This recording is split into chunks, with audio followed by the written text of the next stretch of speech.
Say the phrase man card and everybody sees the same thing. John Wayne, Clint Eastwood, squinting into the sun, not saying much, handling it. It's a picture we inherited. And there's a running argument in this country about whether men still measure up to it. I'm not doing that argument today. I want to show you a number instead. And then I want to show you a piece of history that almost nobody brings up when this comes up, and it's the part that actually matters. In 2022, a team led by Harvey Levine published a meta-analysis in Human Reproduction Update. 223 studies, samples from 1973 through 2018. Among men not selected for fertility, mean sperm concentration fell 51.6%. Total sperm count fell 62.3%. Average concentration went from about 101 million per milliliter down to 49 million. And the rate is not steady. Post-1972, it was declining about 1.16% a year. Restrict the model to data after 2000 and it more than doubles, 2.64% a year. The same group notes it runs alongside falling testosterone and rising testicular cancer. Now here's where I have to be straight with you, because this is where most videos on this subject stop. Scientists are arguing about this.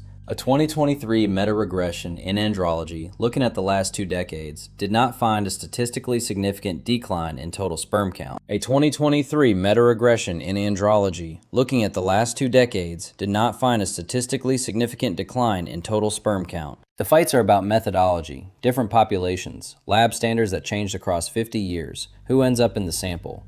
So, something is happening in the general population of developed countries. How big, how universal, and what's driving it? That's live. And nobody has established a cause. Not me, not anybody. That's the honest state of it. So why does this subject, more than almost any other, make people reach for a plot? I think it's because there is a real history here, and most people have only half heard it. Let me give you the whole thing. John Harvey Kellogg, the Battle Creek Sanitarium, the man behind the cereal in your cabinet. In the 19-teens, Kellogg founded the Race Betterment Foundation in Battle Creek, Michigan. Not a rumor, not a leak. He named it that. It ran 3 national conferences on race betterment. It built a eugenics registry in cooperation with the Eugenics Record Office. The idea being that prospective parents meeting standards of racial hygiene would receive pedigrees based on their heritable traits and could earn awards for them. He published books about it. Needed, A New Human Race, 1914. The Eugenics Registry, 1915. And here's the part I'd sit with. The foundation controlled the Battle Creek Food Company. That food company was the major funding source for Kellogg's eugenics programs, his conferences, and Battle Creek College. He left his entire estate to the foundation. Breakfast food money paid for it. 8 years after he invented the cornflake, Kellogg said, "We have wonderful new races of horses, cows, and pigs. So why should we not have a new and improved race of men? A race of human thoroughbreds." And this was not theoretical. Michigan's sterilization law produced 3,786 documented sterilizations. 76% on people deemed mentally deficient. Black Americans and poor people were the main targets. Now, when people bring Kellogg up, it's usually to argue that elites have always wanted fewer people on this planet. Read the actual history and it says something different, and worse. The engine of that era was a fear they called race suicide. The anxiety wasn't that there were too many people. It was that the wrong ones were having children and the right ones weren't having enough. That project was never about reducing the number. It was about controlling which.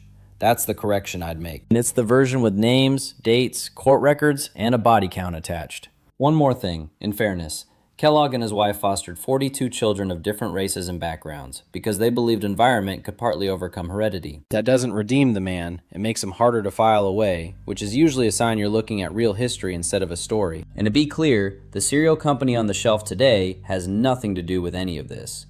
What I can't tell you, why the numbers are moving. Nobody has established that. Researchers point at chemical exposure, at weight, at heat, at lifestyle. Pointing is not proving. What I also can't tell you is that anyone is doing this on purpose. I have not seen a document. Neither has anyone telling you otherwise. And on this channel, if I don't have the document, I say so. Here's where I land. The numbers are real enough to take seriously and disputed enough that anybody selling you certainty is selling you something. The history is worse than the theory. It's also finished, public, and sitting in university archives with footnotes.